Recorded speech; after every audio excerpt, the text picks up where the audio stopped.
I can hear Buster breathing. Can you? Yeah. How about now? No.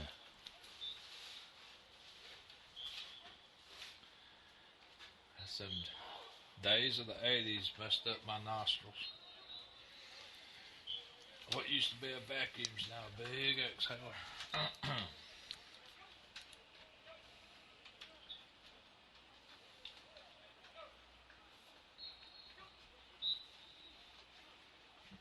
Okay, we got a picture. All right.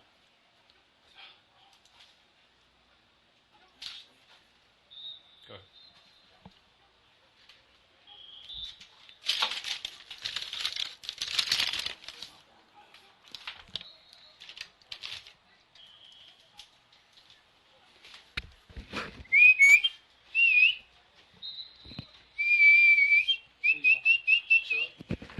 Buster, I can hear you whistling. Chuck!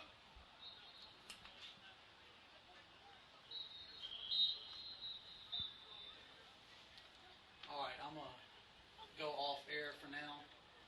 And we know it's working. Okay.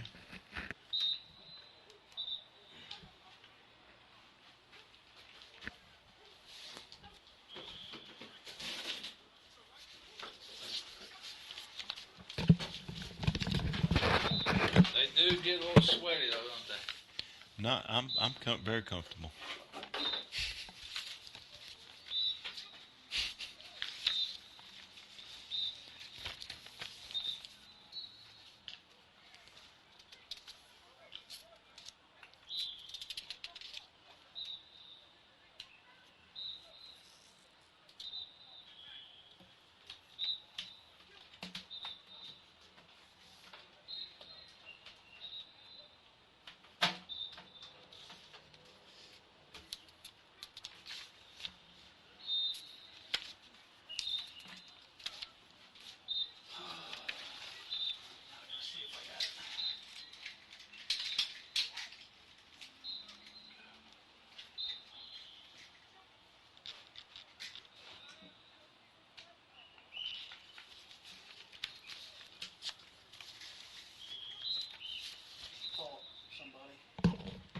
Yeah, I'm right here. Test 1, 2. Right here at Billy Henderson Stadium, live with my compadre, Buster Crumpton.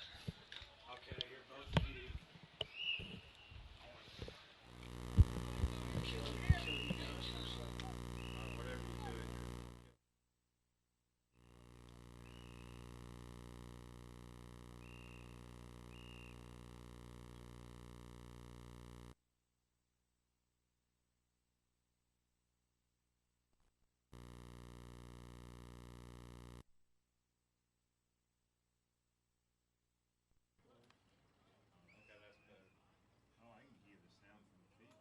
That's what I'm shooting for.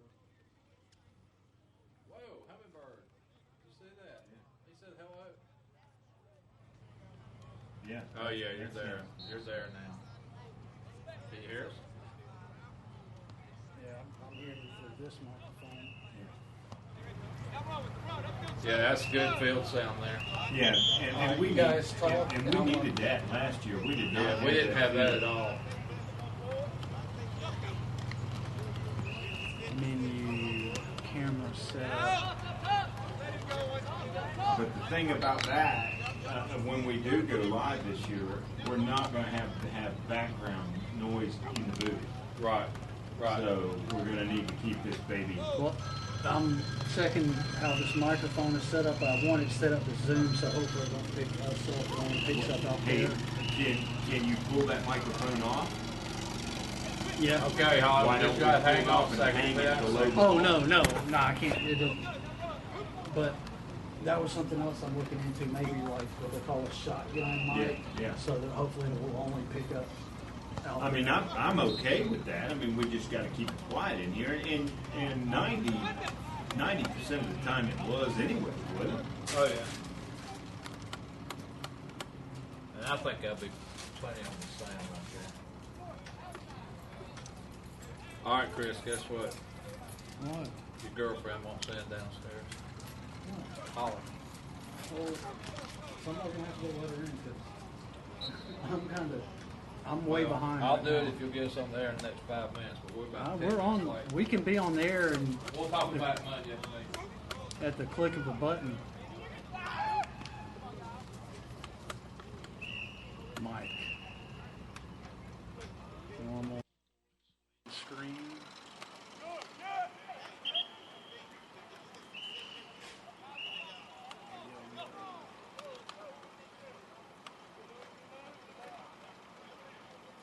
Check. Still picking us up in here, and I don't want that. Can we put something around it?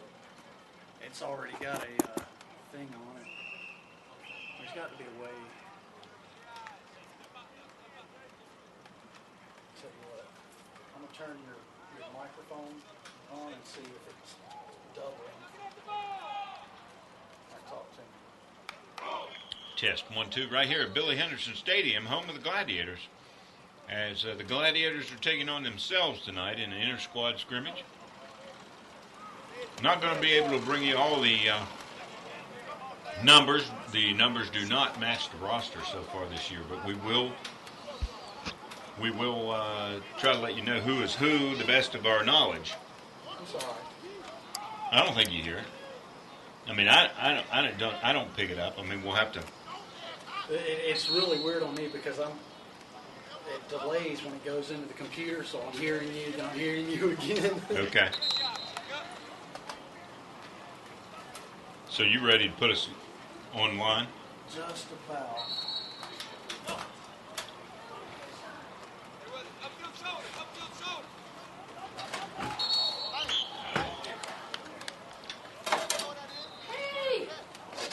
Hey, Holly. Look at this, Chris. This is a lot. Hey, that's Gemma. She's been helping me on Charlie. Patrick's decided he wants to hang out with his friends on Friday night. He's thinking I'm going to take him away from him. Uh-huh. I told Charlie yesterday. Patrick might need this for his resume one day. And then I thought, well, no, Patrick's probably not going to need one.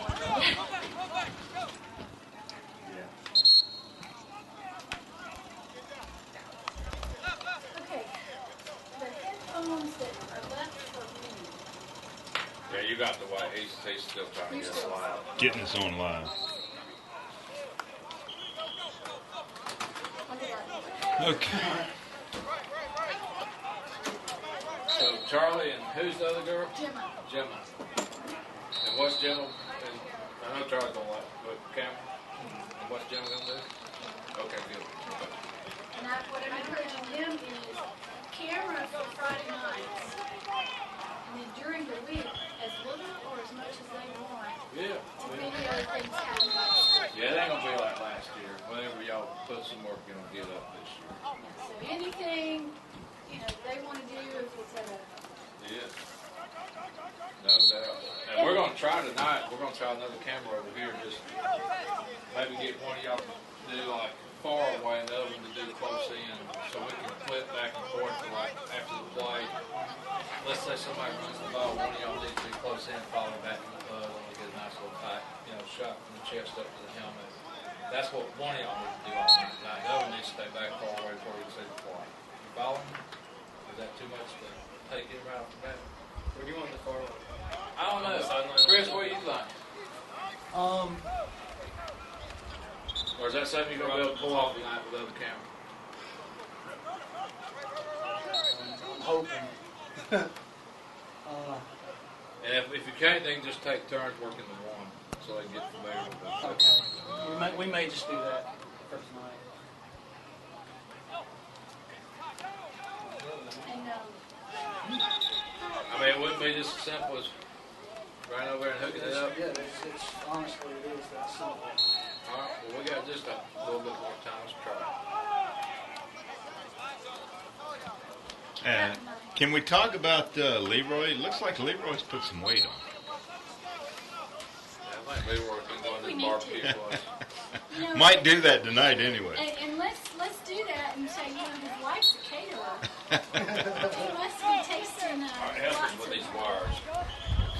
Looks more tasty cakes than anything. Tasty cakes. I got the email. We can't talk about Amir. Yeah. Yeah, that was put on lockdown this morning. They don't want Maris to catch him. What Riles said. You know, I go out to Maris. Well, Matthew plays soccer out there once a week. And go scout them out. I had a conversation on email with Thule today.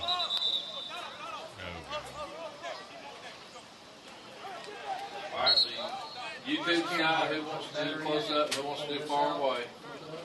Have you ever done a football game before? Have you ever watched football before? Barely. Okay, come here. I'm gonna give you a quick lesson. Okay. So you might want to do the far away and try to do the close up. Okay.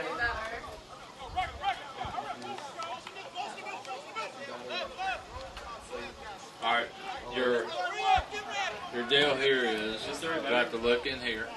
You see this little hand switch here? It's gonna zoom you in and zoom you out. But the main thing, you probably ain't gonna ever want to get no closer than that right there. And you're just gonna follow the ball back, or you're gonna follow the ball when it runs forward. That's all you gotta do.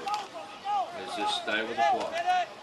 Now the key to it is you're going to have to be flexible, and you're going to have to be able to go up and down. So this adjustment makes it tight. Just go ahead and start playing with it and get a feel for it. And look through your lens. And if you're going to need something higher to look into,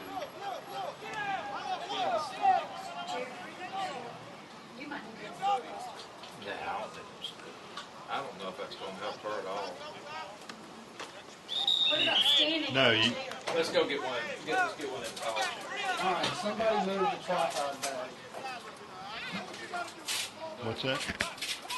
Here, this one? Yes. All right, Charlie. So Gemma, basically football is the ball. And they try and move it down the field. Yes, back and forth, back and forth. So all you're wanting to do is to stay where that blob of ball is. Like currently, 12 in the green jersey. You see him? Yeah. He's going to get the ball first. See, he handed it off right there to the first running back. That's what's going to happen. That's the offense is always going to be led by a guy in a green shirt at practice. So watch green 12 here one more time.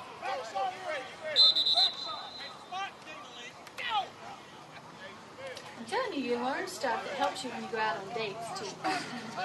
Yeah, well, You understand football. no doubt about it. Way to a man's heart, right? That's right.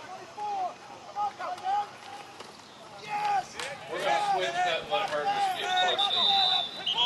Let me tell you what you're going to do. Okay. All right, here's a try right here. And I'm going to try this chair. You know what she's practicing right now is just following the ball. That's what I was going to say. It's going to be Without easier the for her to camera. pick up. Without But the still, camera. you're still Nope, far away. I'm so like, I don't know how to cure this. You're going to have to put a table like we did last Yeah, year. I had to stand up there and do it last time. Get one of those roll-around carts. That way they're not as wide. And that's it, because the defense is always trying to get to whoever's got the ball. So the defense will come to the ball. You don't have to worry about them. You just stay with the ball. That's it. Wherever it goes. Like, you know, like right now, they're about to punt it.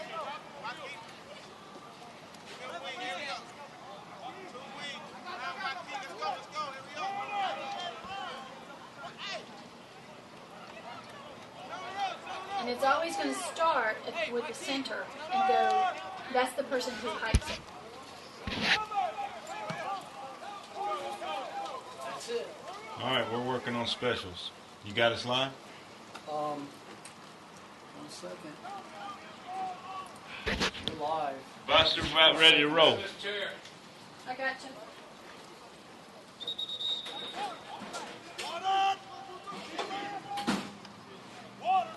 What's he going to do with this? She's going to sit on it. use that chair. She can sit on the chair on top of it. I'd run it lengthwise.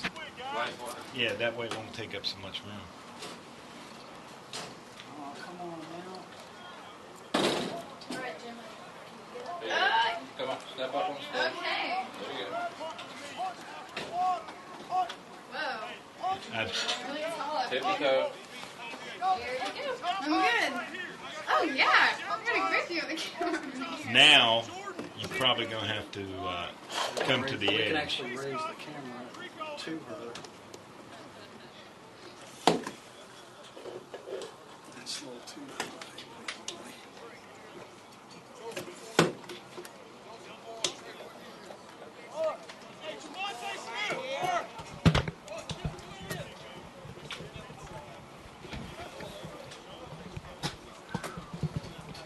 Are we audio live? Should be. Okay. For those of you that are out there tonight, Buster Crumpton and myself, Chuck Wegman, would like to thank you for joining us. This is going to be a rough cut tonight here at Billy Henderson Stadium, watching the inter-squad scrimmage between the white and the red. The numerals on the jerseys do not match the roster, so bear with us. We're going to try to bring you the names and the players the best we can. But this is just a little trial run for us here at GITV. We're adding so many new options this year to the broadcasts. And Buster, you and your brother Chris have been working awful hard this summer. Well, we've enjoyed every moment and every step of the way of trying to just bring the best coverage we possibly can online to all the people who made this such a huge success last year, watching us out there on the internet. And I think we're going to be happy with the product we deliver this year. We've got multi-camera angles this year. We've got newer graphics. We've invested some money John Moore did into some better cameras, and we're going to kind of get a little taste of that here tonight. We even got a little instant replay here in the booth, and we can hear each other talk this year. We don't have to hang the headphones off of one ear and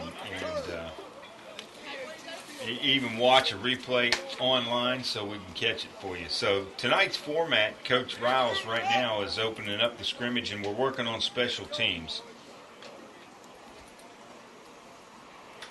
Yeah, we got a little bit of a schedule there, Chuck. You want to read out to everybody kind of how this thing's going to fold? Yeah, before we got on the air at 6:03, Coach Riles has got team offense versus defense, and then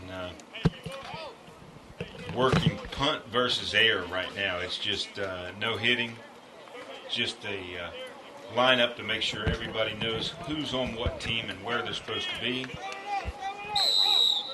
So here we go with some live punt action. This is Max Germain back to punt. Much better snap than we saw in the spring, and a much better punt out of Germain.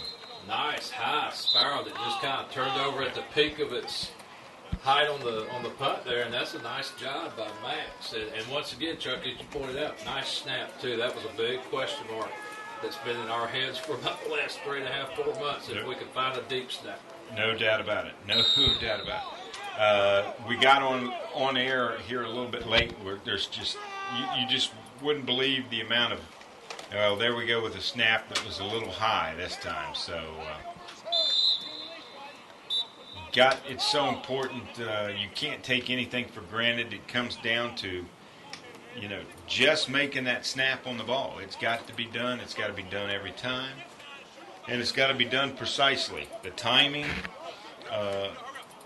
Even in high school ranks, is vital. There we go. Much better snap.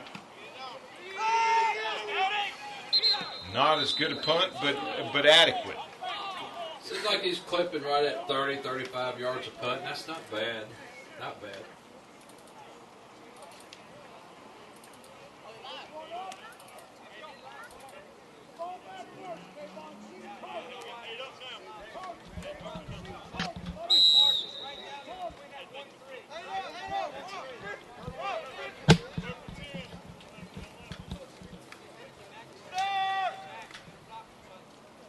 Another better snap Could have had that one blocked. Matter of fact, it might have been I think partially they did blocked. get a hand on it, Chuck. Nice job by the punt defense. And, you know, they're working on this drill just as hard as the punt formation team is. So somebody got a nice paw up on the ball. And as far as that goes, I don't think that was as much the snap as it was somebody missed a sign there on the block. And once again, Jermaine back for the punt. Much better snap. Good coverage downfield.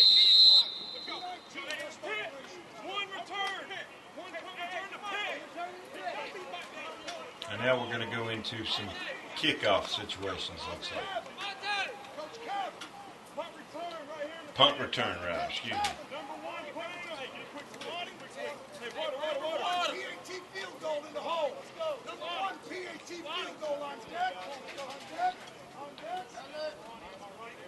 After the punt, the actual scrimmage,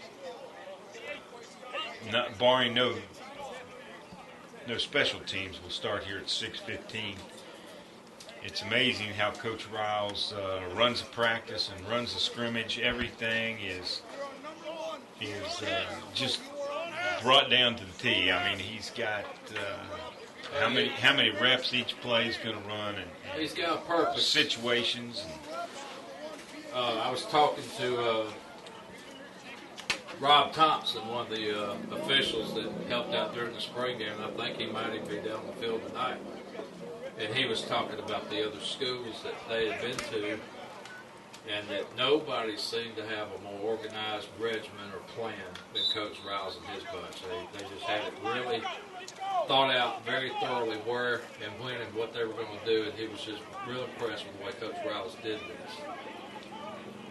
no doubt about it. A good friend of mine has come over here to practice numerous times. Red Dawson, who was the coach at the University of Marshall, of course, when that plane crashed, and he was the only coach that didn't make that trip, was on a recruiting trip instead, has been down here numerous times, and has fallen in love with this program, and just amazed at the things that Coach Riles does on the practice field, and compared to when he was coaching back in the 70s at the University of Marshall. Well, you know, guys, one of the things to realize about Coach Riles, for some that don't know, he coached under Coach Saban. And if anyone had read their most recent Sports Illustrated that came out this week, there's an article about the Sabanization of football, college football. Exactly. And he talks about the process. And one of the things that Coach Riles teaches the boys also is about the process. It's not about X's and O's as much as what you do in order to do it right. And that's one of the things that Saban preaches and teaches, and they definitely follow that pattern here. No doubt about it. Preparation is everything with Saban, and of course Coach Riles has definitely come through those coaching ranks and part of that coaching tree of Coach Nick Saban. You know, so many people are talking about copying his process, and it's a great article. If you haven't read it yet, I think get this week's Sports Illustrated, and you'll see exactly the detail that is put into what Saban does. And that's one thing about Coach Riles, the detail he puts into every single thing. It all has a purpose. Exactly. Well, and the coaches that have come out of the ranks or come from this, Coach Dooley at Tennessee is part of that. Jimbo Fisher at Florida State, just to name a couple, and there's numerous more. Muschamp down at University of Florida is another that's come out of Coach Saban's. And he talked about he got it as he was a player and a grad assistant at Kent State from Coach James, and that his attention to detail and to academics and the whole player, and working with having counseling available, academic counseling and motivation, all of that, and how that fits together. A little bit of discipline out there right now as the boys are doing some up and downs. So coach is not happy about something out there. One of the other additions this year, you're hearing some background noise. Of course, you're hearing the whistles from the field and actually picking up some hits. So you can hear the pads crack. And here at GITV, we're trying to bring you more and more every year.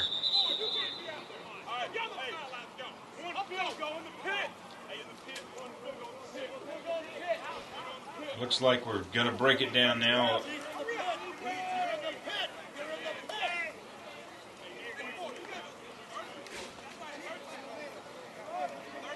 Looks like we're going to do a little offense defense now with the officials, and Coach Riles has got the officials out here tonight teaching so the boys understand what the new rules are that have been implemented this year. Just to correct any mistakes before we get into that opening game on the 31st against Marist.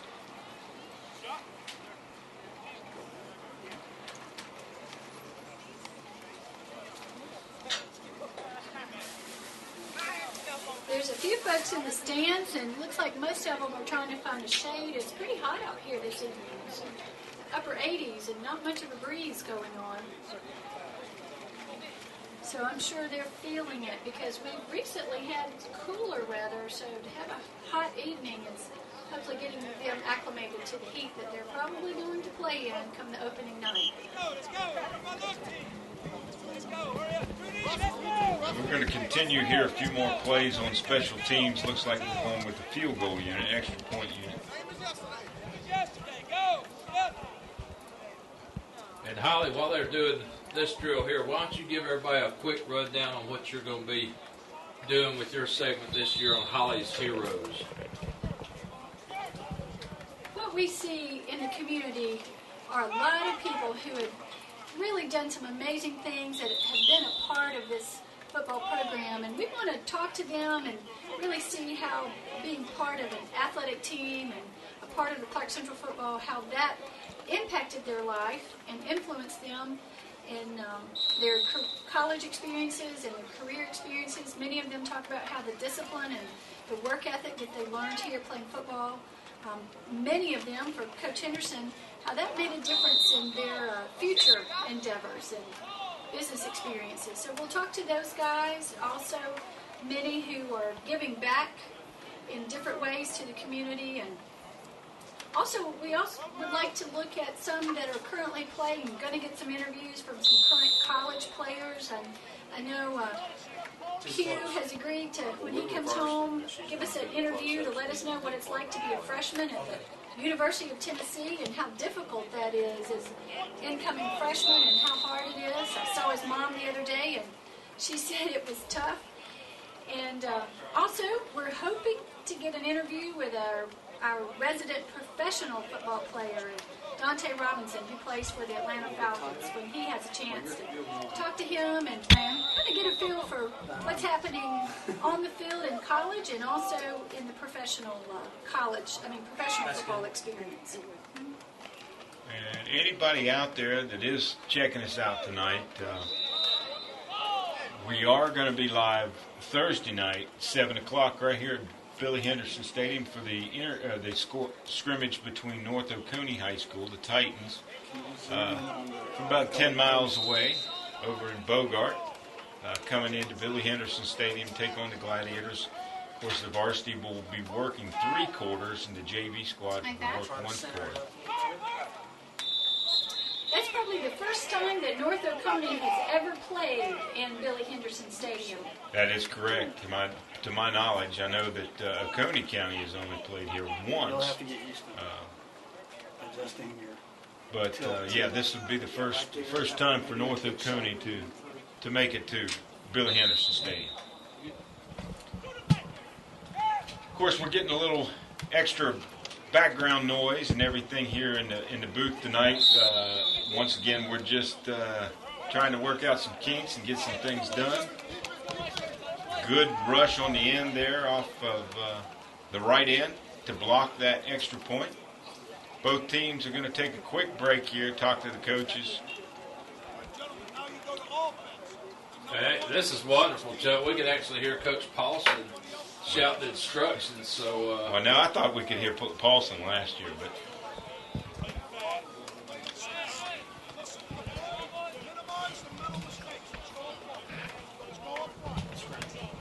yeah, the scrimmage on Thursday night. Once again, the scrimmage right here Thursday night. We're going to be live on the air at about 6:45. The scrimmage is going to start at 7 o'clock. That's Thursday, August 23rd at 7 p.m. at Billy Henderson Stadium. North Oconee Titans come to Athens from Watkinsville to take on the Gladiators. Some of the new things we've been talking about tonight. The artwork on the screen you're seeing now, of course, is that makes it dummy-proof, Chuck. There you Anybody go. that knows the helmets and can read, There you go. they know where GITV is going to be come August 23rd. So mark it on your calendar and join us. If you can't be here in Athens at Billy Henderson Stadium, if you're a Gladiator or a Titan, join us. And then, Watch of a good course, game. opening night right here at Billy Henderson Stadium, we're going to take on the Marist War Eagles. That's Friday, August 31st at 7 p.m. right here live from Billy Henderson Stadium. And that's going to be a 7:30 game, I think. Absolutely, 30 minutes later than the scrimmage. So we will be on the air live at 7:15, and you can catch us then. But right here on GITV, and remember that's Clarke Central, GITV.com. Buster, I'll turn it over for you for a moment. Oh, no problem. I think they're fixing to start the scrimmage, Chuck. I see Cameron's up under center. And here we go again. This is as close as you can get to the season starting without it starting. Cameron gives off to his right side. Looks like that might be Kayvon Williams. And he drug a tackler for a good 5-6 yard gain. Again, we're guessing at the numbers here. They're not wearing their actual numbers, but that looks like it had to be big Kayvon, I believe. I would guess that's Jelani Payne in the backfield. If it's not Jelani, it could be Willingham. Yeah. But Jelani, I'm guessing with the hair wear And the tattoos. and the tattoos, it's probably Jelani Payne at the tailback. Of course, Jelani has that distinctive running style that you'd be able to pick up on quickly. So. Yeah, he likes to run with his head up. You know, for a little guy, he's not shy. He'll pound it up in there and stick it straight up through the middle, head high, and he's a joy to watch. And of course, number 74 in red on defense is Damon Stovall. Can't miss him. Wrestling state qualifier this past wrestling season. Damon Stovall. Cameron, he wants to look to his right, throws one down the middle. He's got a man wide open. Juggle, but complete to number 1. And that could be a host of Gladiators. Maybe Jaquan Dowdy, possibly. I'm not sure. That could be Dowdy. So we're experimenting with some equipment. We don't know if the picture's coming in real clear. This is why we're testing to make sure that things are running smooth. But Gladiators have the ball on about the 24-yard line. Cameron with a nice pass, probably 50-some-odd yards. They give to Jelani. Jelani shakes and bakes a little bit to the left side. Maybe picks up 2 yards. Brought down by number 4, Trey Wilhite. I'm pretty sure that is Trey there wearing number 4 tonight. Of course, in the secondary, looks like, I don't know if he's wearing 12 or, no, 21 is Drico Statham, of course. And he's getting some mention all over the state as far as some preseason. Well, you know, he had 7 interceptions last year. That put him in the Clarke Central record books. That's correct. Very, very big accomplishment. Cameron, again, throws out to the left flat, incomplete, high, and out of bounds on the pass. And, you know, Cameron, as a sophomore, really had a big year last year. It'll be nice to see how he bounces back after putting up some monster numbers that put him like number 2 and number 3 in school history on some of the stats that we keep here at Clarke Central. Cameron had a big year with pass completions and pass completions per attempts. Cameron looks very comfortable back there. Last year did him a world of good, just getting that experience as a sophomore. Of course, the defense jumped off sides there. They blew the whistle. Normally, in a regular game, that play would continue. I had an opportunity opportunity to talk with Cameron the other day, and he looked like he had the weight of the world on his shoulders, and he said, you know, I'm trying, I'm learning everything. He said, but it's, you know, you feel the responsibility each time you go out there, and how difficult it is to lead a team. And so we're expecting him to be ready.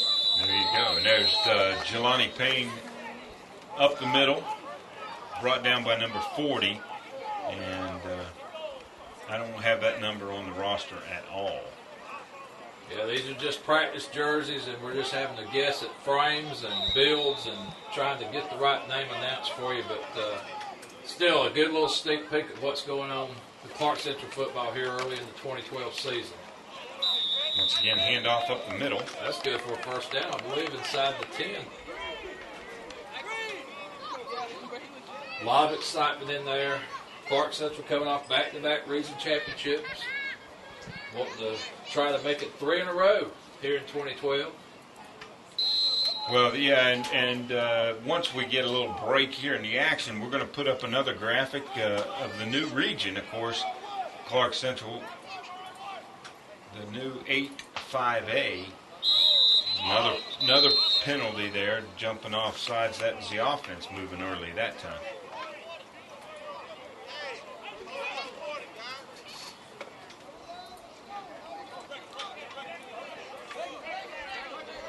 Yeah, Chet, we were talking about the new 8-5A alignment, and basically what happened, our friends at Habersham and Rockdale County said goodbye. But we picked up a big-time power just north of us in Hall County with the Gainesville Red Elephants. There's no doubt about it. That's a touchdown pass completion from Cameron Johnson to a Clarke Central receiver in the end zone. Once again, we don't know the numbers, but Cameron looked very impressive on that first drive, Chuck. Yeah, no, Cameron is looks very comfortable back there.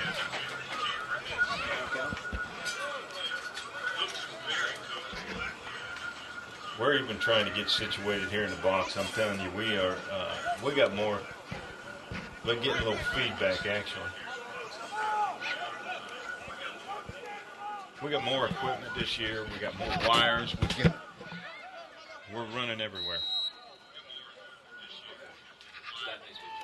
That's what it is. Got it.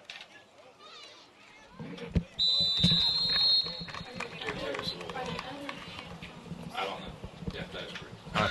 I think got that. Sorry, I think that was me. Giving you that extra feedback there, Chris. Sorry about that.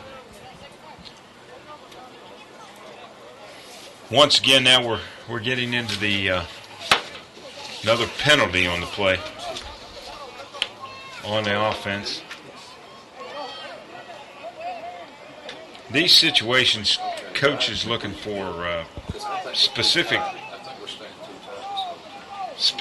things. They're starting off at the 20 or the 30-yard line and running as many plays as they can. So. This gives the guys an opportunity to really build some confidence and She's able to put a real game situation in place and develop that confidence. So go to really her translates into just a quicker, Yeah, I think more I can see. smooth game that they're able to go out and play. Now Cameron rolling out to his left that time and overthrows. That's probably going to be the most difficult play for him, rolling out to his left.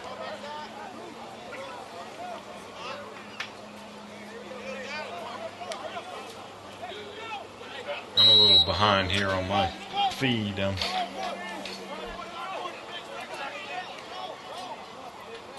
Charles doing the times.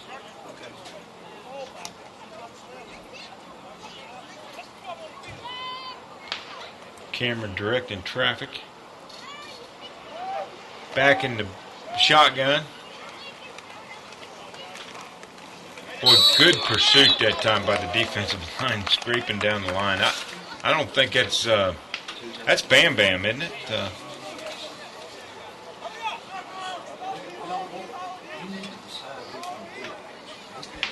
Who is that playing center, Chuck? I think that's Chris Tucker that's moved back. That would be a good time to be on camera. Buster, is that not your nephew? Tucker Crumpton, excuse me. Chris is in the booth with us. Yeah, Tucker. Yeah, all Crumptons just get called the same thing. I've been called Tucker several times too because of the way I eat. Well, Cameron Cameron, all day I to tell you throw what, the- he's crisp. Now he's just needing some receivers to get to the ball. But what was the comment about Tucker? Where was he at on the field? Is that him playing center tonight? He might see some action at center, but I think Paulson's trying to work him at tackle. Yeah, okay. Tucker Crumpton is in left guard here, number 55. So number 60 is in center position right now, and I'm not sure who that gentleman is. Excuse me, number 50. 50. Number 50. Well, don't the think- regular center is Deshaun White. Okay. Uh-huh. Now, that might be number 50. I'm not sure. But it should be DeMario Price and Tucker Crumpton on one side of the line, Deshaun White at center, and I guess it would be Sean Hess and not sure who the other. Well, look at that move, Chuck. He put a guy. He just stopped a guy dead in his tracks who had the angle. Of course, that's And the that might new. be Willingham. That's Willingham, the new running back that is transferred over from Cedar. Cedar Shoals. Watching here on the replay, he that was a heck of a move. Yeah, I agree. And faked inside, moved outside. Well, I tell you what, that was just that's a sight for sore eyes there. And showed good speed down the sidelines. Oh yeah, he broke away. Nobody could catch him to the last day. Got to the safety guy. He and him being here has pushed Jelani, and then Jelani is pushing him. So they really are. Yeah, there's a good battle going on for the number one tailbacks. Well, hey, as tough as this region is and as physical as it is, in and out every week, you've got to have a 1-2 punch. Oh yeah. Well, Heritage proved what a 1-2 punch could do last year with two good running backs. No doubt about it. And we've been very blessed the last 3 or 4 years to have a young man the caliber of Quinshon Watson that just put it all on the line week in and week out. Who I heard, by the way, was making some nice runs in scrimmage at Tennessee this past week. That's what I've been hearing about Quinshon Watson. So go Glads wearing the volunteer orange. Big Alan Posey and Quinshon. Yeah. Playing for former Glad Derek Dooley. There's just all kinds of Clarke Central connections up there in Knoxville. Cameron's going to be second and 11. He's going to drop back, and he's going to give to Jelani, I guess. That's Jelani. That'll be Willingham. That I'm is sorry. Willingham, yes, it is. He scooted for about 6 yards off right guard.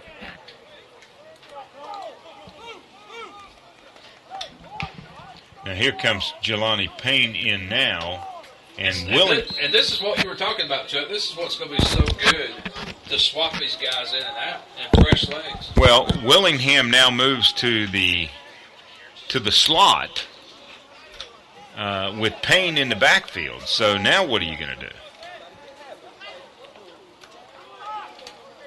Cameron throws it out. Now I'm guessing that's Jaquan Dowdy there, number 1. And Jaquan made a nice catch.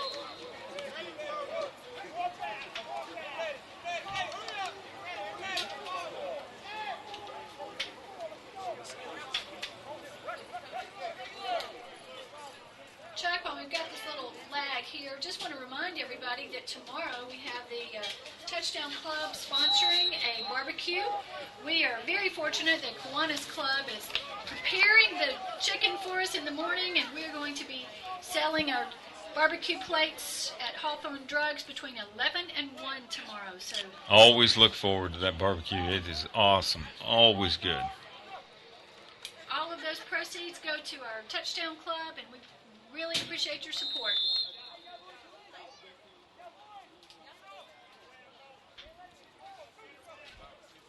Okay, moving in, and he's got the 2s coming in now, of course. Not going to be any breakdown here, but you've got to have everybody ready to go. Chuck, tell us about the new 5A region and the lineup there. Yeah, we were talking about the new region earlier, and of course, on your screen, the graphic now, that is the new 8-5A.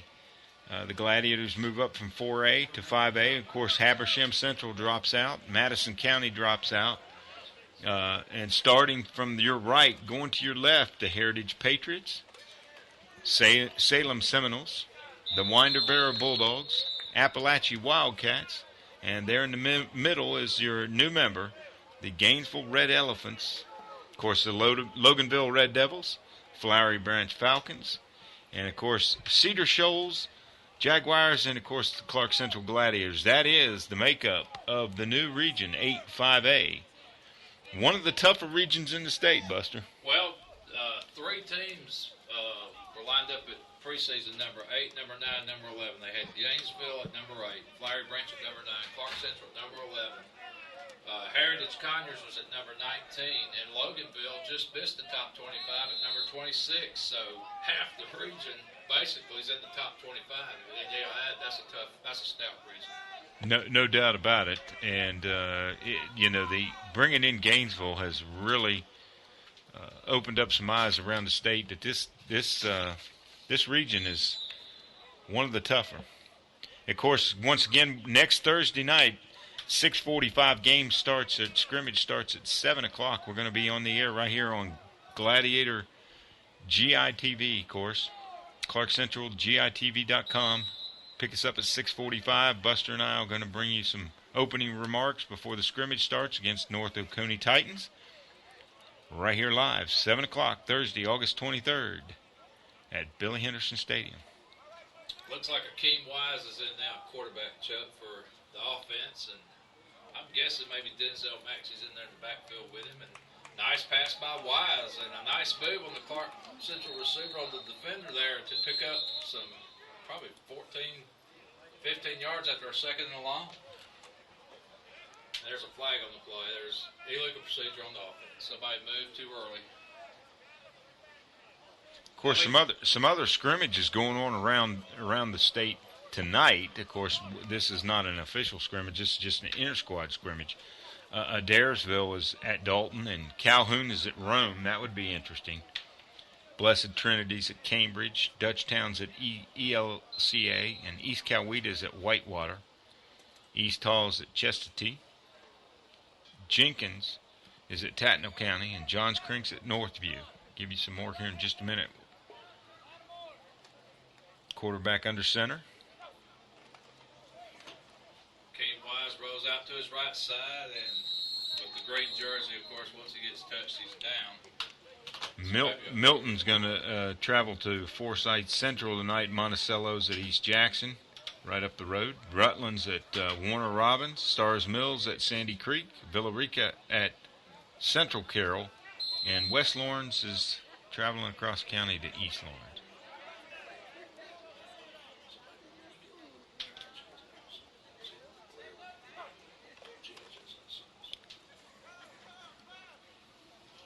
Nice throw.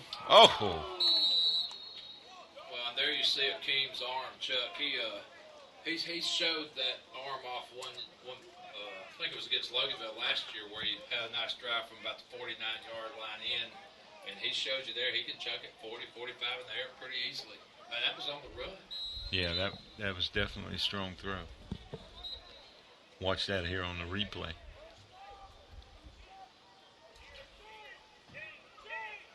Folks, the replay we're talking about here, you're not necessarily getting to see it, but we're getting to see an 8-second delay here of our actual broadcast, so we're able to kind of give you extra insight on the plays that you just watched. But if you guys won't replay at home, just hit the reverse button on your. There you go. There you go. At Buster, there's a next Friday night. Of course, there's a ton of ball games.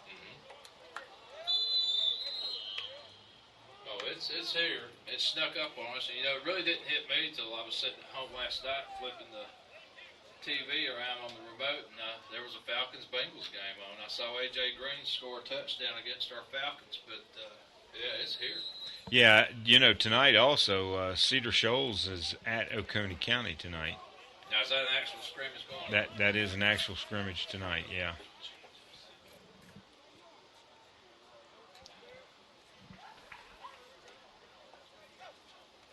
Hakeem Wise, he's going to roll to his right, and he's got a guy in the flat, just missed it. Just these are just some things timing-wise that we got to work out, of course. We'll be okay. The twos don't get that much time on the field. This is what's great about this. And again, less than a week from tonight, next Thursday here at Billy Henderson Stadium, North Oconee comes into Athens to scrimmage our Gladiators, and we'll get to see everybody. I think they're going to play the number twos the first and fourth quarter, the first stringers the second, third, something like that. They got some kind of setup going on, and looking forward to a big night next Thursday here in Athens. Yeah, I want to remind everybody also, afterwards, of course, Athens Chevrolet is going to have a little tent set up down there for both teams to drop by after the scrimmage to get a cool drink and maybe a little snack, and going to have that where the two teams can intermingle and get to know each other. I mean, these two schools, North Oconee and Clarke Central, only 10 miles away from each other, and one's a 3A school, one's a 5A school, but first meeting and trying to make the interaction between the two schools a little pleasant where they can have fun again. North Oconee, of course, want to talk about opening night. Opening night,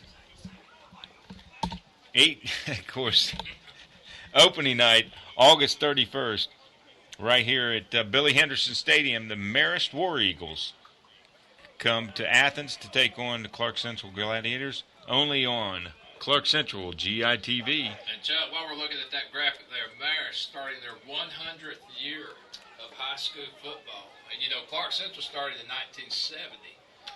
42 years is a pretty good haul. But 100 years of football, Marist starts their 100th year here against Clarke Central. That's amazing. No doubt about it. And it's a wonderful program. Of course, they won the state championship a couple of years ago, and in 4A, and they've moved up just like the Gladiators to 5A. So there's a lot of strong comparisons. Marist has 2 state championships. The Clarke Central's 3. Marist has won 21 region championships compared to Clarke Central 16. Marist has put 12 guys in the NFL. Clarke Central 7. I mean, the comparisons are they're crazy. Yeah. I mean, this has the same vibe as last year's Clarke Central Northside Warner Robins game to me. It's just 2 storied programs going at it to open up the season. Also tonight, Heritage is at home scrimmaging Eastside, so that's one of our future opponents. And Appalachia is at home against Elbert County. That ought to be an interesting matchup. Elbert County's a talented ball club up there. And I think Cedar plays Elbert County later on this year. I think they do in game 2.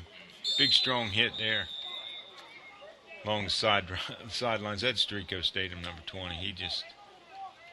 I'll tell you what, for all intents and purposes, the defense has not looked like it's lost a step from last year. They look very quick, very agile, and pursuing the ball very good, which is a typical Coach Self defense. Gainesville also tonight in action against Creekview. If you haven't been to the stadium there in Gainesville, Coach Gruen field there, it is something to see. And this year they built a brand new facility that's just first class. It's a locker rooms and concession stands, and you guys make the trip and see that, and you'll see something special. But that field is immaculate, and it is beautiful. Well, we're looking forward to our trip up there. I think it's, I do believe that might be a first-time meeting for the Gladiators, isn't it? I think it is. Where, with Gainesville? Yes. They've played 6 times. Gainesville leads the series 4-2, but all them games were back before 1975. Okay. There you go. How about this pass right there? Cameron Johnson.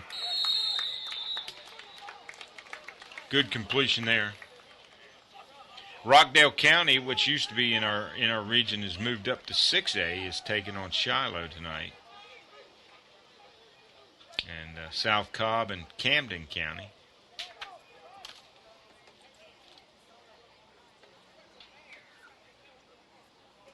Back to that, just to run down the schedule, of course, the Gladiators open up the 31st against Marist right here in Billy Henderson Stadium in Athens. And on September 7th, we travel to Central Gwinnett to take on the Black Knights.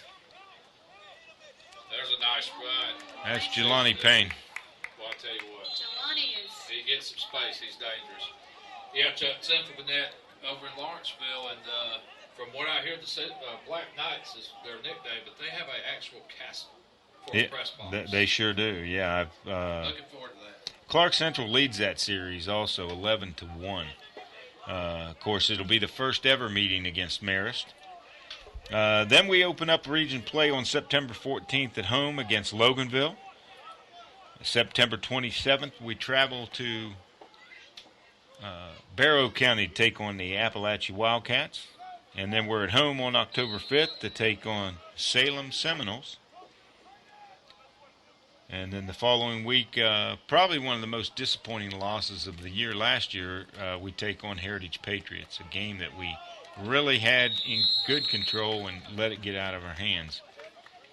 Leading 14-0 at halftime and just could not score again. And that you're right, Chuck. That was just a total meltdown. Opportunity missed, and in all likelihood, cost Clarke Central sole possession of that region championship. That's correct. And then October 19th is the game. We travel to Gainesville to take on the Gainesville Red Elephants. And then we're. By the way, Red Elephants got a quarterback who's already signed with Clemson. So this guy's going to be fun to watch. I had the opportunity to see him play when we went up and played them on the JV squad, and he has an arm you need to watch out for. Yeah, Wow. Clemson's real high on this guy. The name escapes me now, but he's supposed to be something special. He was special to watch. Just as in a JV quarterback, he was something else.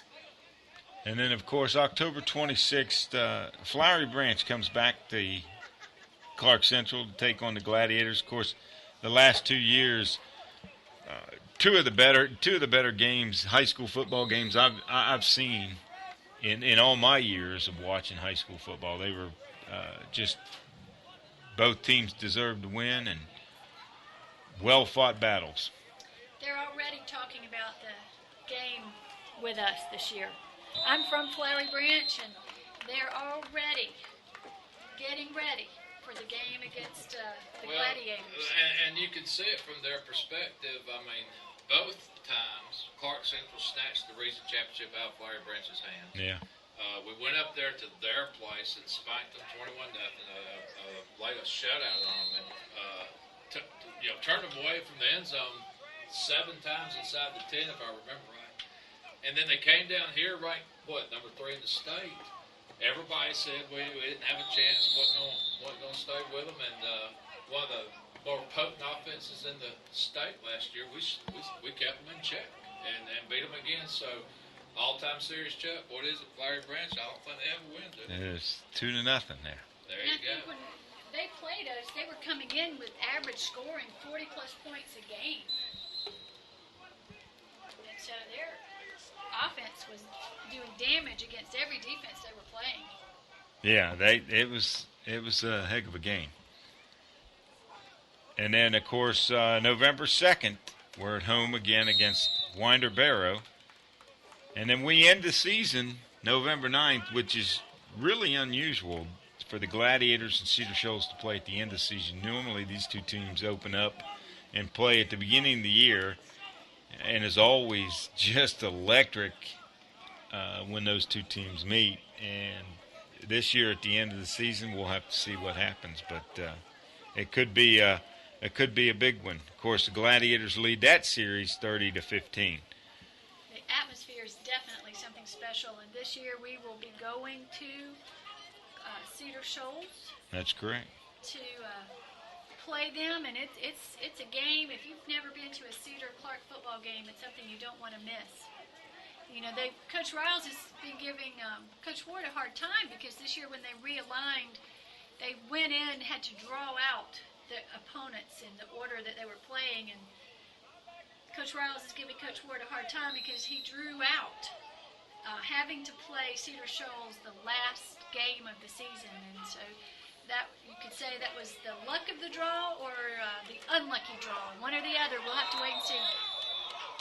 Okay, at this time we're looking at some goal line stands. Of course, on that play, handed off to the tailback, and the defense did a good job of swallowing that one up right on the line of scrimmage.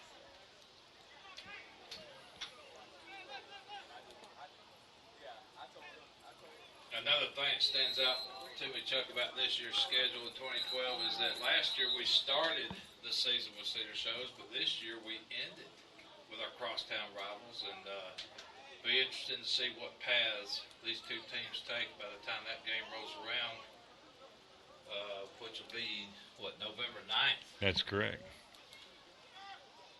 But, I'm not sure, but have you got a preference there, Chuck?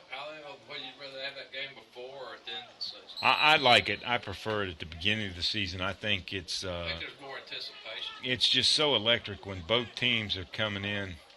Nice pass. Oh, successful play there. Nice job.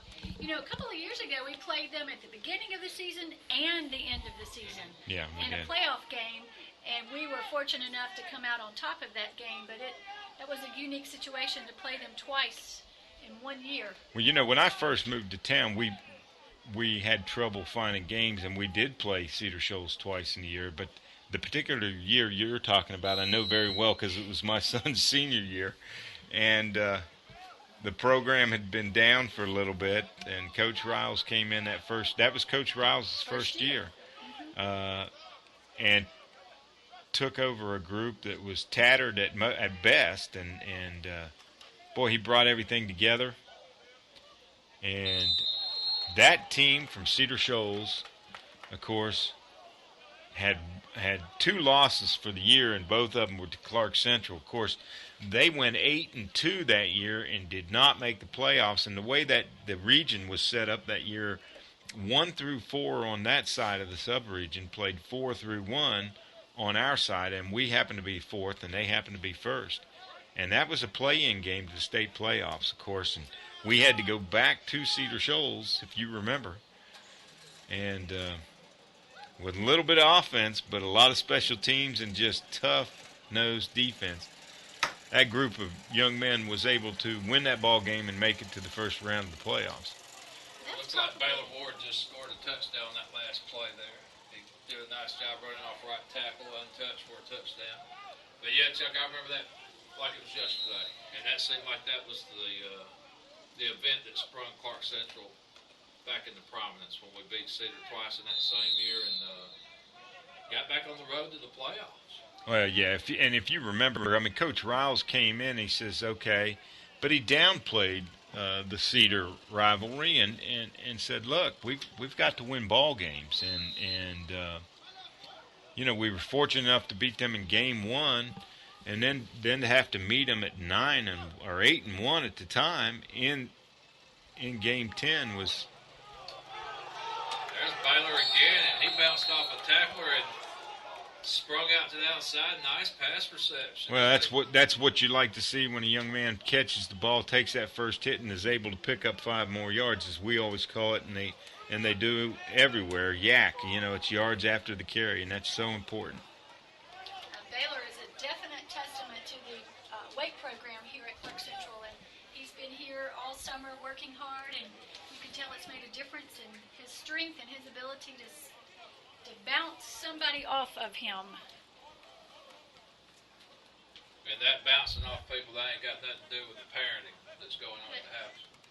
Not at all. No, there you go. Hey, once again, just want to remind everybody out there, Thursday night, 7 o'clock, we're going to come on the air about 6:45. North Oconee Titans travel to Athens, take on the Gladiators right here in Billy Henderson Stadium. That's going to be a controlled scrimmage. So, first meeting ever between North Oconee and Clarke Central. And then game 1 of this year, August 31st, of course, Marist War Eagles come to town, take on the Gladiators. Once again, a first meeting. That'll be a 7:30 start. Buster and I will be on the air about 7:15 with Holly Ward. bringing you some action.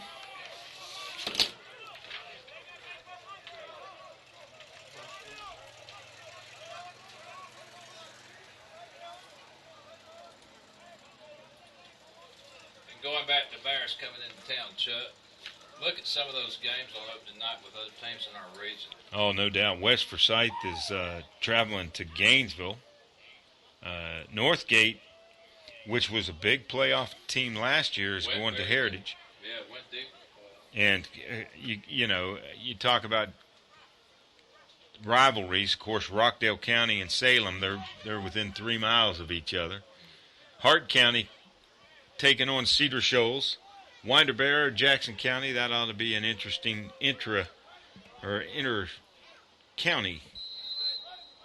game there. And then Appalachia with Lanier. Loganville, Monroe, that's another couple schools in the same county, about 15 miles apart. And, of course, Flowery Branch is taking on Northside Warner Robins, which that ought to be the game that says, well, it is the game that's going to determine who's going to be number one in 5A in the state of Georgia. Yeah, the winner of that game will benefit, and the loser of that game they will carry a weight throughout the season. But I mean, hats off to Flowery Branch, not shying away to play somebody out of region. Just as Clarke Central's playing Marist. And in the second week of the season, Chuck, Gainesville plays Buford. Yeah. So, the top 3 teams that's projected in this region, Clarke, Flowery Branch, and Gainesville, not shying away from people in their non-region. And I think Flowery Branch takes on West Forsyth the second game, so that's a little bit of a rivalry game for them also. Oh, yeah. There's a nice little run by Cameron. He was doing that in the springtime, and he was doing a little bit of this quarterback draw stuff. And I'm telling you, he's got the stride once he gets open. He can run 5 yards in 2 steps. Oh, yeah, he can move very quickly.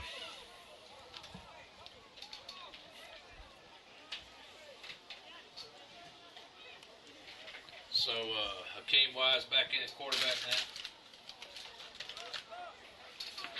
But both the offense and defense have had positives tonight. I haven't seen a whole lot of negatives. I've definitely seen some players laying the helmets on each other, and that's good to see. It's getting to that point, Chuck, and a good reason they have these scrimmages that's coming up next week. They just get tired of hitting each other. Oh, no. They're hitting the same people day in and day out. They're just ready for some fresh bodies, and that'll be a big welcome sight for them to see North Oconee in here next Thursday. Well, there's no doubt. And the other thing about it, I mean, the timing.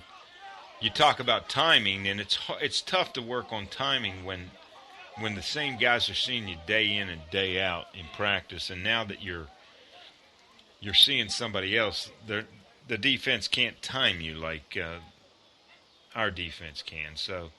Well, these guys are at the point now, they know what each other's deodorant is. They know what each other's feet smell like. I mean, they need some new blood in there, and that's just where it's at. They're so familiar with each other now that they know which way they're going to break. They know which way they're going to run. They know if they're going to back up when they get to the sidelines, and it just gets so monotonous that it's hard to have a full ball scrimmage. So, yeah, I'm looking forward to North Oconee. I'm sure our players are too. And I'm ready for 2012 to get going. No doubt about it. Some of the other things we want to remind you all about, and we will next Thursday again, but you can check us out every Wednesday night during the season, of course. We're going to try to be on next Tuesday night, I think, Wednesday night. The Coach Riles Show, the Leroy Riles Show will be back this year, and the Football Forecast Show will be back. We're going to do that each and every Wednesday night right here on GITV. So be sure to check us out, Clarke Central, GITV.com. Catch the Leroy Riles Show. Well, and we had a lot of fun doing that last year. That was one of the most watched things. We got to some points in the year last year that I think the school basically shut down to watch those 2 shows. So, again, a big thanks to all of you guys out there that are tuning us in and watching us. And made us the second most watched school in the state last year in 2011, and our goal is to be the best watched one here in 2012. The other thing, you know, there's some other places you can check us out. Of course, you can check us out on Facebook, Clarke Central GITV, Gladiator Internet Television. Of course, we're going to be bringing you ball games every week on the road. We're also going to be bringing you some JV and some C-team games, of course, this year. Of course, John Ward, your head coach on the JV team. And Nick Wegman is your head C-team coach.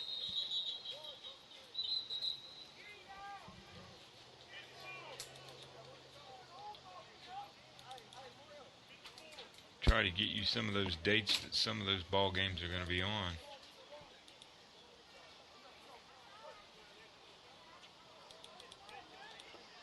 Of course, once again, the scrimmage next Thursday night, August 23rd at 7 p.m. right here on GITV. And then, of course, game 1 against Marist, Friday, August 31st at 7:30. And the first CT game that's going to be on the air is against Cedar Shoals, and that is going to be Thursday, September 6th at 5:30, right here in Billy Henderson Stadium. And game 2, of course, for the Gladiators, Central Gwinnett game is going to be in Lawrenceville at Central Gwinnett Stadium. 7:30 starts September 7th. And then we're going to be back here on the CT game against Gainesville C-team, September 13th at 5:30. That's a Thursday afternoon. And game 3 for the Gladiators against the Loganville Red Devils, September 14th, 7:30. And then the C-team's going to be back up again, I think, playing Habersham Central C-team. They moved up to 6A. That's going to be a 5 o'clock start right here at Billy Henderson Stadium on September 20th. Good read there by Cameron Johnson. And then the junior varsity is going to play Elbert County September 20th at 7 p.m. And then the Appalachia game for the varsity, September 27th. Just a ton of football coming your way if you're a Clarke Central fan, and you'll be able to get to see this year's varsity and, of course, the future varsity stars with the JV and the C team. And, again, a big thanks to our executive director, John Ward, for putting this project together. Chuck, I think you said it best in one of your blogs on ClarkeCentralGITV.com. It was the vision of one man, and, man, look what's happened. I can remember that day. It was you and I and John Ward and another gentleman, and I think we were just sitting up at Brett's having a burger, and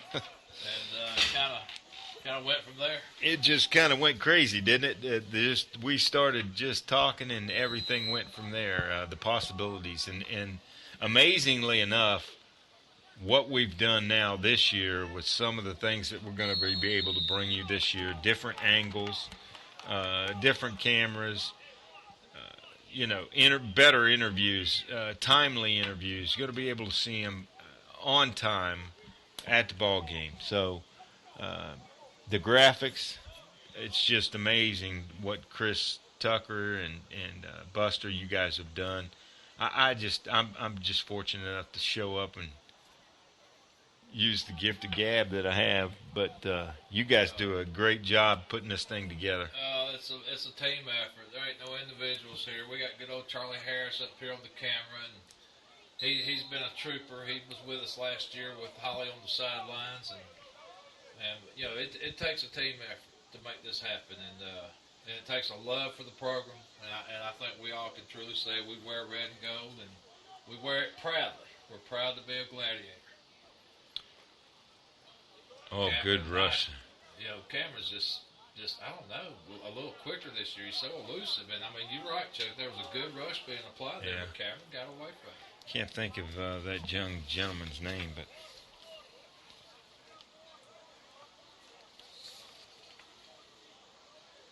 I don't know if that was Trey Wilhite. No, I think they call him Bam Bam. I think it's Alan Miller. Alan Miller. Yeah. Bam. Bam Bam. I know him Just by a junior, isn't he? That's correct. Amazing. And Desmond Stovall to his right, the senior, who is really, has trimmed down a little bit, but is going to be a force in there. He's going to be that's a 3-year starter right there on that defensive line. And of course, Bam Bam Allen Miller is a 2-year starter. So now, Chuck, I noticed that one of the coaches, Coach Holtz, came up here and he's got the scoreboard on. What we're doing exactly here with this 3:14 on the clock? Coach is looking for right now is he's going to look for specific situations in the 2-minute clock and 2-minute warning and looking at some of those things, right before the end of the half. He's got a 4-minute get the ball back, and then he's also got the 2-minute drill that he wants to do. Of course, once again, every Wednesday night, yeah, pretty much every Wednesday, the Leroy Riles Show. Want to catch us live right here on GITV. We're going to have it up each and every Wednesday by by 12:30, 1 o'clock. 2 o'clock in the afternoon, and you can catch the Leroy Riles Show. Of course, we have a lot of fun with Coach Riles and talk about the area games and the games around the state, and of course our previous opponent and the opponent that we're going to face this coming week. Yeah, it's just a good way of breaking it down and getting the ins and outs of what's fixing to happen that Friday night. And Chuck, you and Coach Riles do a great job. Look at the defense playing inspired on that play. That was Stovall on the tackle. Yeah, they're fired up. Of course, I've always been impressed with Coach Aaron Self, the defensive coordinator, what he does with these young men.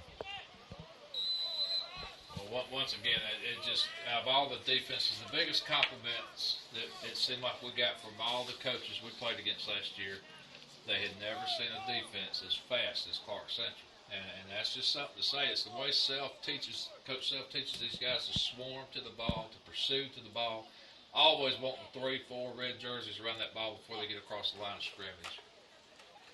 And there you go, 3, 4 red jerseys, he gets maybe 2 yards. And this year there are some additions to the staff. Of course, head coach Leroy Riles, assistant head coach and offensive line coach Forrest Paulson, defensive coordinator Aaron Self, offensive backs coach Aaron Cavan, Mike Holland is coaching the secondary. Marcus Washington, who was previously playing at the University of Georgia, is now coaching the defensive line. Of course, Chris Halsey is back again. And quarterbacks coach Jason Pinnell is a new addition. Nick Kinsley is your director of football operations. He does a great job. He's the guy that schedules the buses and puts the itineraries Make together. Sure there's enough peanut butter and jelly sandwiches and all that good stuff.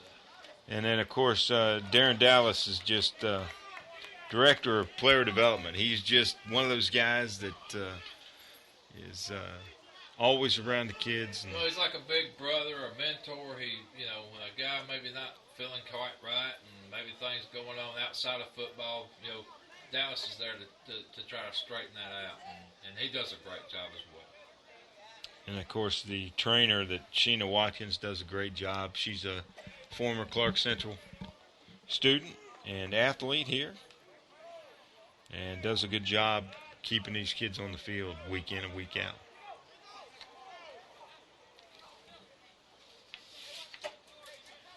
So the clock's at 2:29. I'm still trying to gather maybe they're practicing 2-minute offense. Yeah, he's looking at a 3-minute, 4-minute situation right now.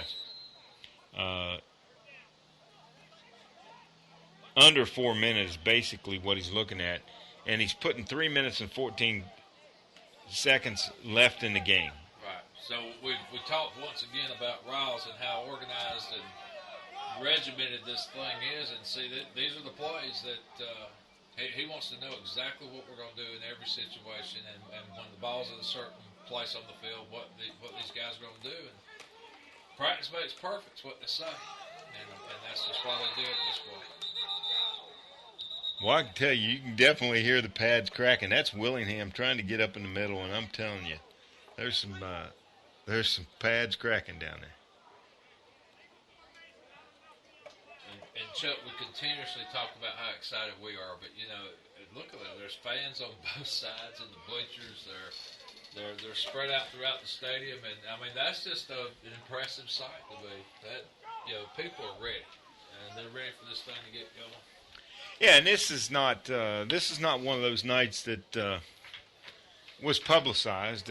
This is just fans coming out here that more than likely parents and relatives of each player. So I'm sure next Thursday night you're going to see a much larger crowd.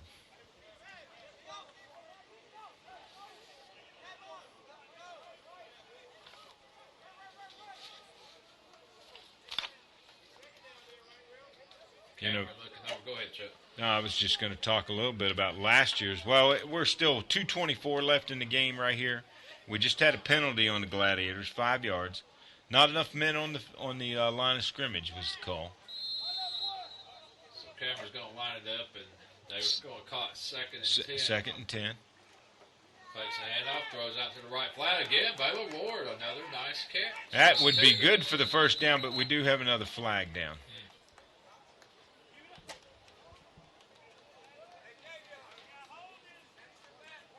Got holding on the offense.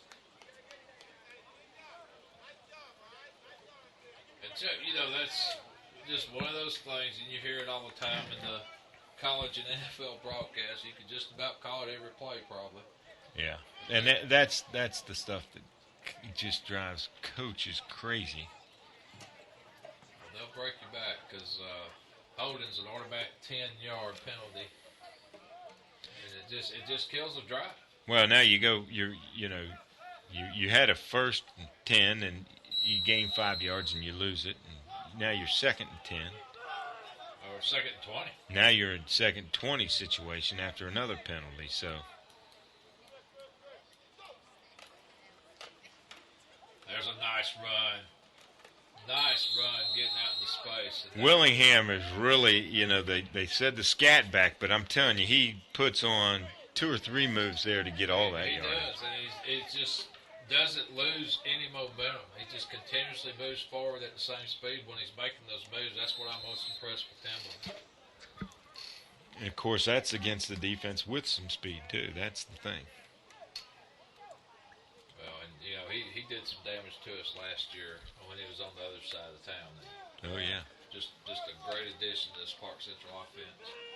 Twins to the left, twins to the right. Cameron with one step back. Jelani, Payne. And they're going to try a little sneak trap draw. And Payne picks up maybe 5-6 yards. Yeah, it depends on the mark here, but he is close. Looks like going to be short. So maybe by a yard and a half. Yeah, I don't know if it's that short. It's going to be close. They gave him first down on it. Well, I tell you, I think the officials need a little work to. Well, yeah, but we spoke about this earlier. How the competition between Payne and Willingham is probably bringing out the best in them. And I'm telling you, Jelani ran that ball with fire after Willingham made the nice run earlier. So well, he was grabbed. He did not let the arm tackle bring him down. No, that's more than that. That's the thing. Looks like there might be big Kayvon Williams at fullback now, and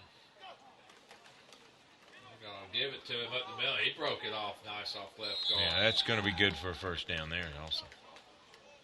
Oh, we got 2 defensive players kind of dragging a little bit. Well, I'll tell you what, Kayvon ran untouched for at least 10 or 12 yards. I'm just wondering if those defensive guys hit each other, maybe knock themselves out of the play. And the way he's acting and moving those legs, Chuck, I'm betting that's probably wind knocked out. Yeah, I think you're right. It's a warm night out here, too. I mean, it was about close to 90. Yeah, I think the wind got him. He's all right. He's moving very good now. One of the worst feelings I ever had playing football, Chuck, was the wind getting knocked out of me. It's hard to describe, except your belly just feels like it's in knots, and you can't breathe. All right, we got 45 seconds to go, and the ball sitting on the 45-yard line, looks like. Offense jumps. That'll stop the clock at 38 seconds, 5-yard penalty.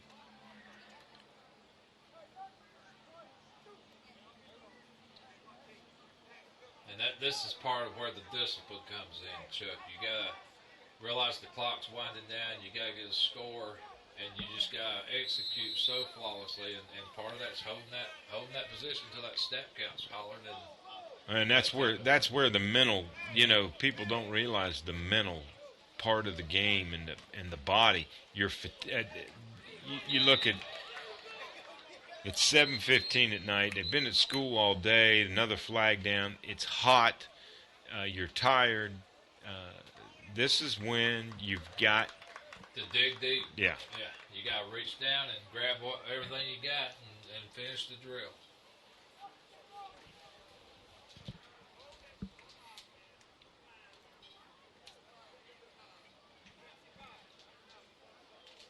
And we've seen quite a few penalties on this run here.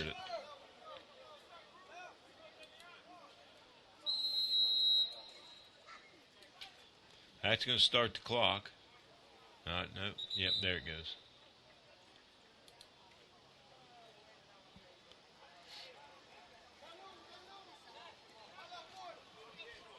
Cameron under center. 20 seconds to go.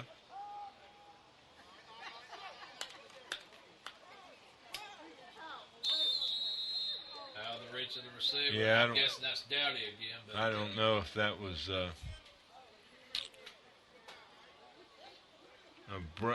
just a misread or didn't run his pattern properly or what it was.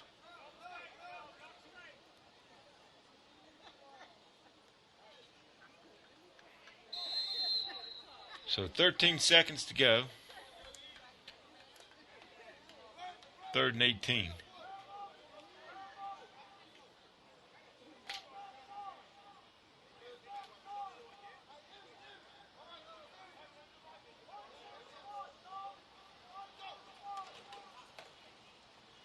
And there goes Willingham.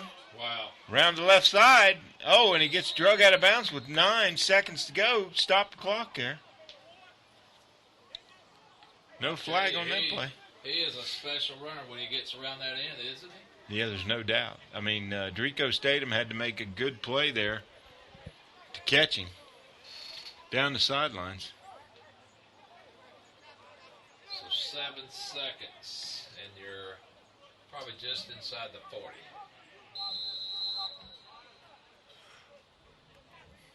Maybe the 35. No, I guess it's the 40. It's hard to tell without the numbers. They're just going to practice the victory formation, so we must be ahead, Chuck. I guess so. I guess so. And there's the clock. So that's the end of that 3-minute and 14-second period. The next thing Coach is going to do, he's going to take a quick break here. And we're going to come back out with 2:29 left in the game and see what we can do.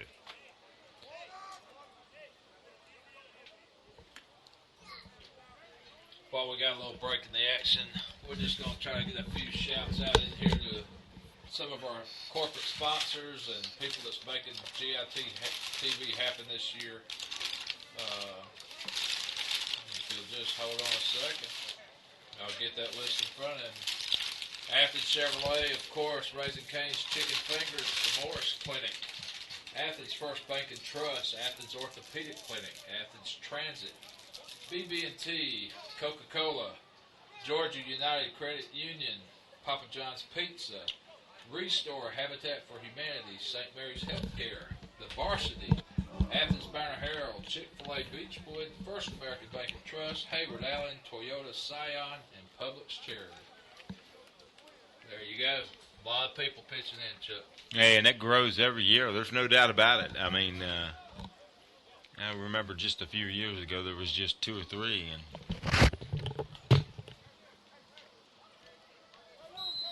it's important. So here we are back with, we've gone to the 57 seconds left. Coach has got 1 timeout left. Pass complete and brought down quickly by number 11. Clock's running.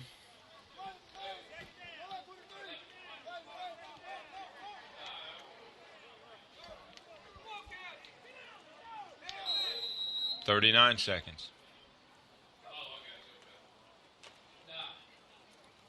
Pass complete to Willingham, and he steps out of bounds at about the 46-yard line with 28 seconds to go.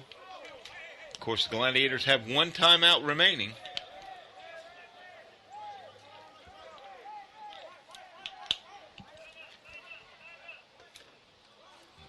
Waiting on the chain gang to get in place.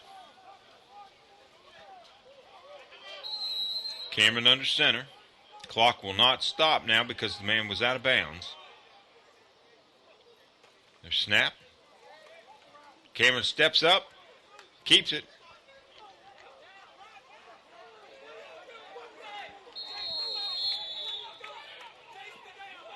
And he's brought down at about the 13-yard line with 16 seconds to go.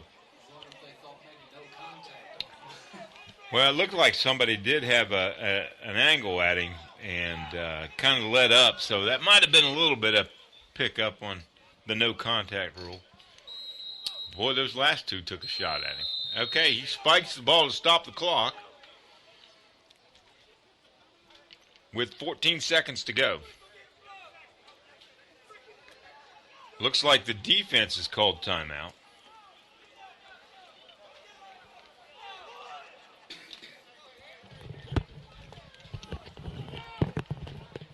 I don't think it was a timeout. I think it was just a chew session there. Yeah, I think Rouse was a little aggravated that nobody touched Cameron for like 30 yards. I think he was mad at the defense then. Cameron pitches it out to the right side. Jelani Payne. Wow. Oh, that's a great run to get into the end zone with 7 seconds to go. That's just a hard-nosed, determined run by Payne. I mean, I'm impressed with both running backs. Payne gives you the grit up the middle, and Willingham gives you the luxury of busting it outside. So, 1-2 punch, looking pretty good for Clarke Central here tonight. What are you most impressed about tonight, Chuck? What's caught your eye? I tell you what, I was very apprehensive after coming out of the spring. I was a little worried about that offensive line, and so far tonight, the offensive line has looked pretty decent. I'm very happy with that. It'll be more interesting to see them next week as we play against somebody else. But all in all, I'm very impressed with that offensive line. Cameron Johnson, what can you say? I mean, he's just steady.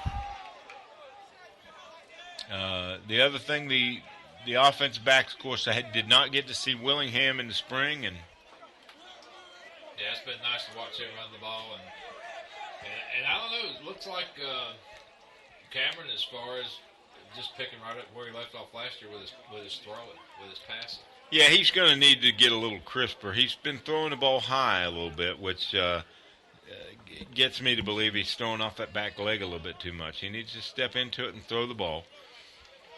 So we're going with 1:09 left in the game. Need a touchdown to win is the situation. Of course, the Gladiators have one timeout. The ball is on our 50-yard line. Is that what it is? 50-yard line. Offense trails the defense 14-10. 1 minute, 9 seconds to go. And we're going to get the chain gang to set up correctly, and here they go. Everything's getting set now. Looks like Cameron's going to start in a shotgun. Once again, 1:09 to go.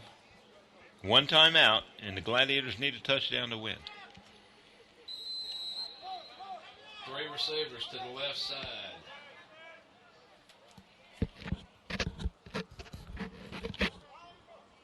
Snap. Oh, man, they had a blitz on, and the guy slipped and fell, and they gave Cameron enough time to get rid of the ball. And I think we might have lost a yard. Yeah, that was snuffed out pretty good by the defense right there.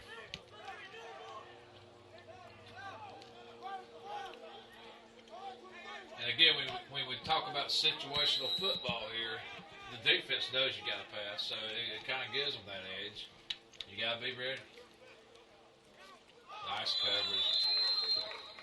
I'm guessing that was Drico. That was number 20, Drico Stadium, yeah.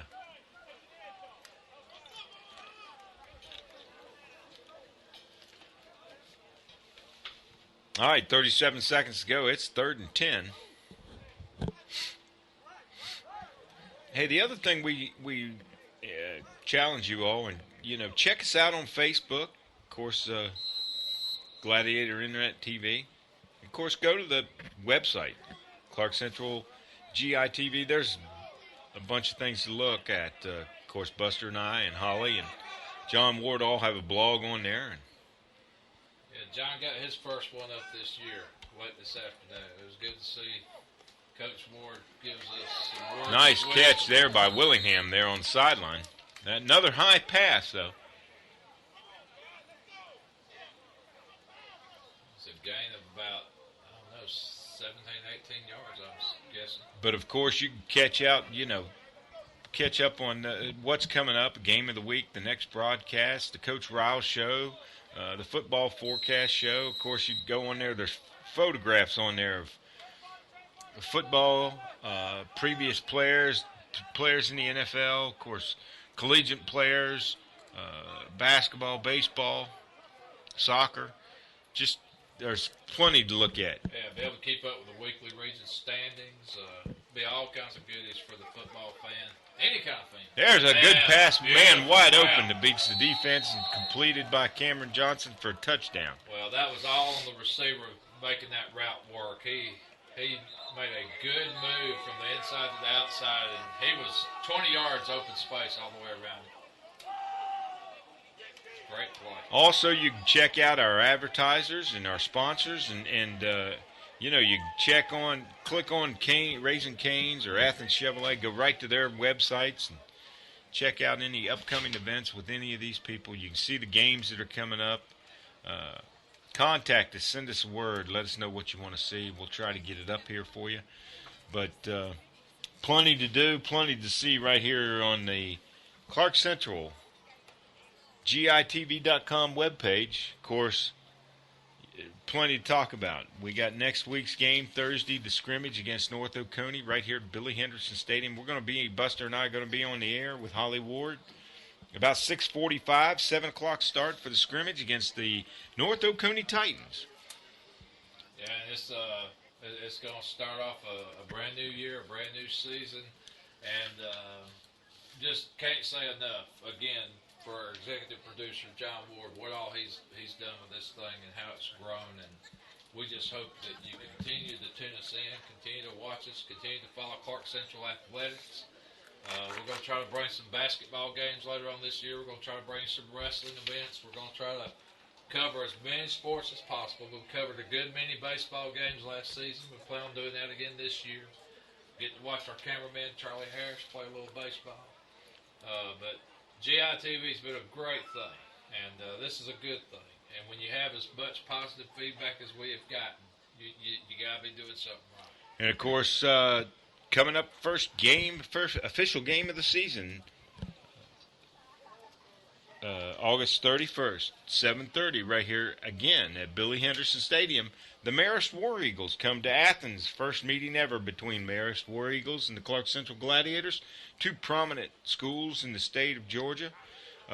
Both have won state titles, and Marist comes in with a great program over there, a wonderful school that in North Atlanta that comes in with the wishbone offense, and going to be a difficult ball game for the Gladiators. Well, a lot of people just don't understand when you talk about Marist, their population, school size, school-wise, they ought to be playing double-A football, which would put them in the category of a Commerce or a Jefferson or somebody of that nature. But they choose to play up, Chuck. Yeah. I mean, they want to play up in the bigger classification. And then 4A this year, they're coming out preseason ranked number 5. Marist tradition rich, 100 years of football, and I can promise you this: it won't be a game to cut off at halftime when Clarke Central and Marist hook up for opening night. Marist will come in here strong, and they'll bring fans. They'll come in droves. It's going to be something special. Well, they're always a team that comes in. They're very disciplined, very well coached, good athletes, and they know that system. They've been running it for years, and it ought to be a great ball game. So check us out on the 31st right here at Billy Henderson Stadium. Of course, next week at 7 o'clock Thursday night, the 23rd, is it? Yeah, the 23rd, and it'll be at 7:30 kickoff. We'll probably get on there around 7, because I'm sure the excitement by then will be so crazy that we won't be sitting at home. We'll be over here just getting ready to bring that game to you out there in internet land. It's been a great scrimmage. It's been a great time to try some new things. We hope to work the kinks out that we've had here tonight so that we bring you a great broadcast this coming Thursday. I think we'll all just maybe pause and sign it off on out here. We appreciate you tuning us in, watching this little bit of a trial and error run here, this dry run we've had for GITV. For our cameraman, Charlie Harris, our engineer, Chris Crumpton, my tag team partner, Chuck Wegman, Holly Ward, this is Buster Crumpton. So long, everybody.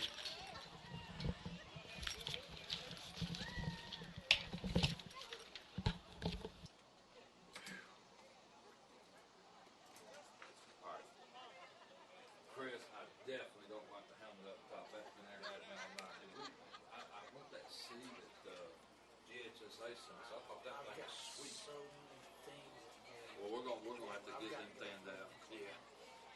And that, The GITV clear one, I think, was the best Yeah, you had all night. That one in the bottom corner. This one now? Yeah. Yeah, that other one was pixel and fad, that GITV logo that we were experimenting with. But that one, you got to see through it, it doesn't look as good. But there's a nice C logo that GHSA actually sent us that, right. I think that was it. Go back. That was Try that one where the helmet is. team logo.